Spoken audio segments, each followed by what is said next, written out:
ma'am, you had your question real quickly. You had your...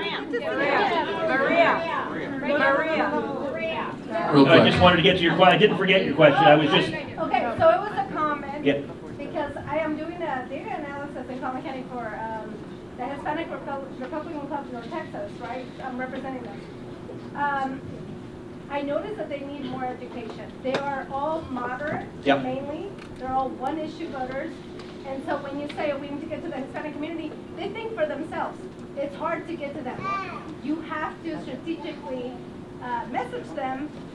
And so, okay, so my question to you is, how are you connecting to the Mexican descent community? Because a lot of them do not like Cubans, and you know that. There's a big rivalry.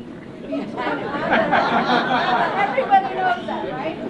So, as a matter of fact, when he had a post, one Hispanic posted something about you, and I was like, they're like, we don't like Cubans, like, they don't understand us.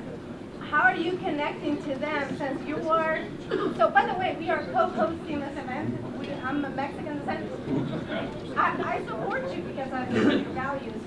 So how are you connecting with them, or how would you connect with them, I guess? So look, it's a great question, which is how do we connect to the Hispanic community in Texas? And I think... Because they're Mexican descent, most of them. So let me start by telling you a story, and it's a story of when I was first running. And first running, actually before even running for Senate, I ran for Attorney General in 2009.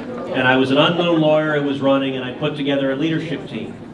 And I was meeting with a businessman in Texas who was a big donor, important player. I wanted to get his support.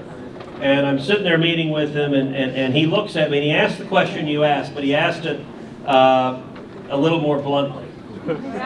He said, Ted,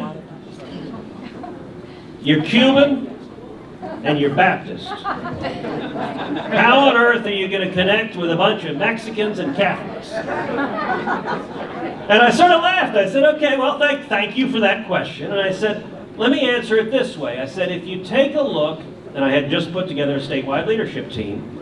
One of the people on my statewide leadership team was the chairman of the Republican Party in Cameron County down in Brownsville. And I said, you may be wondering why would a Houston lawyer who's never been in politics have the chairman of the Cameron County Republican Party supporting him? And I said, the reason is last year the Cameron County Republican Party had their annual dinner. I said, how many people do you think came? He said, I don't know, 60, 70? I said, it was 700.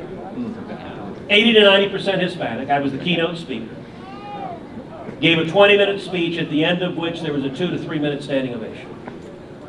When I called the chairman of the party, said, will you support me? He said, you know what, I've done this job for a long, long time. I've never seen our people more excited, more energized.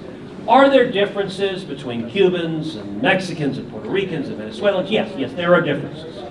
And if we're at the Christmas Eve dinner table, we might have some differences in terms of what we're eating.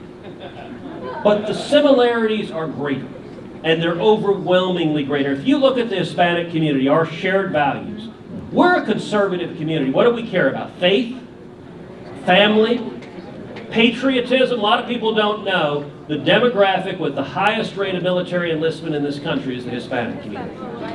And also, the American dream. Here's a question that I like to ask. When's the last time you saw an Hispanic panhandler?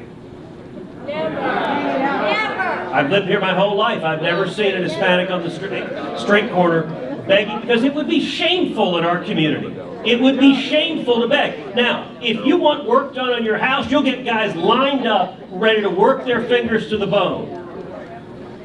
All of those values are conservative values.